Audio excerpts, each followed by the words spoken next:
It is the 28th dynasty of ancient Egypt, and you are a low-ranking official. You have just woken up after a good night's sleep, or so you would like to think. But your back is killing you from sleeping on the hard stone floor. And what was that noise? Was it a mouse scurrying across the room? If you lived in ancient Egypt, you would not dare keep your food out overnight.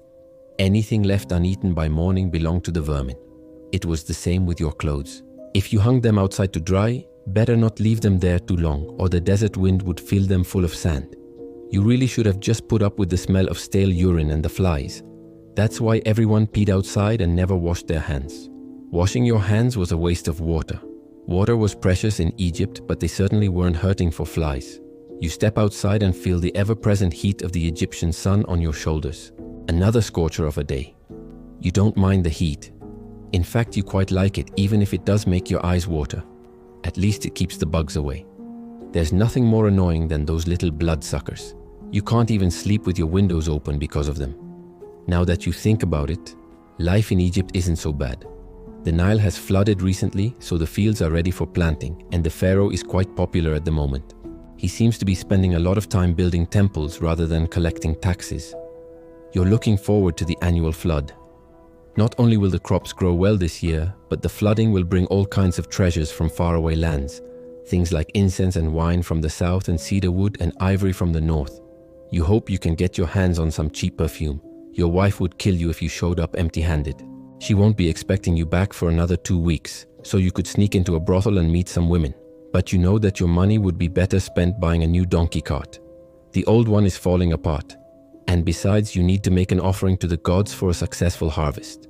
You know you really should be thanking the gods every day that you were born an Egyptian. Egypt is the best country in the world.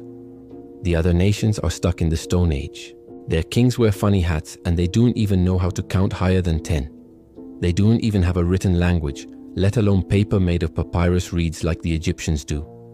You've heard stories of these barbarians. They're tall and white-skinned and have strange customs. One thing they love to do is fight wars. In Egypt, they don't go around starting wars. If the Nubians in the south want to fight, let them. As long as they stay away from Egyptian territory, the Egyptians don't care. You know, there are people who say the Egyptians used to be great warriors, but that was a long time ago. Nowadays, they wouldn't stand a chance against those northern barbarians. Why would they bother trying? War is just plain messy. Look at the state of your house. Keeping it clean is a full-time job. Just imagine what a palace must look like after a war. The Egyptians are much smarter. They know peace and quiet are worth paying for. That's why they maintain good relations with all the other countries. Even the Hittites in Anatolia sent tribute to the pharaoh along with the Assyrians, the Phoenicians, the Greeks and the Cimmerians. The Egyptians invented lots of nice things. They have boats that can carry goods down the Nile River, although you prefer to travel on foot. Walking lets you take in the sights and the smells of the river and the fields. And did you know the Egyptians invented sandals? No more walking barefoot on that hot sand. And no more walking barefoot inside the house either. The Egyptians also invented toilets made of stone. Well, the rich had toilets made of stone. The poor just went behind a wall or on the street. But who cares when you're in the greatest empire in the world? Life is good. You eat delicious cucumbers picked fresh from your own garden. You dip your bread in oil instead of vinegar like those poor folks in Greece. And you wear linen clothes made from the finest flax. Only slaves and barbarians wear itchy wool. But then again, slavery isn't all that bad. In fact, it's quite nice having people who cook and clean for you. Plus, most of them are foreigners. The Egyptians don't enslave other Egyptians. They buy slaves from slave traders who get them from Nubia or from the Levant. While walking through the city, you take a wide berth around the temple. You don't want to accidentally drop some of your lentils on the ground and have them touched by the sacred bull. You'd get put to death for that. Even the priests have to be careful. After all, the great Apis bull is the earthly manifestation of Ptah, the creator god. The priests take such good care of him that he'll live to be 140 years old. People come from all over Egypt to see him. But you don't envy the priests. They have to bathe the sacred bull every day. Imagine having to wash a big smelly animal every day, even if it is sacred. That's why the priests make sure to cover him in perfume. It takes 30 liters of perfume to cover up the stench of the sacred bull. You don't know where they get all that perfume. Maybe from India. You know, every day you wake up and thank the gods that you live in ancient Egypt, the greatest country in the world. If you were born in Mesopotamia, your life would have been very different.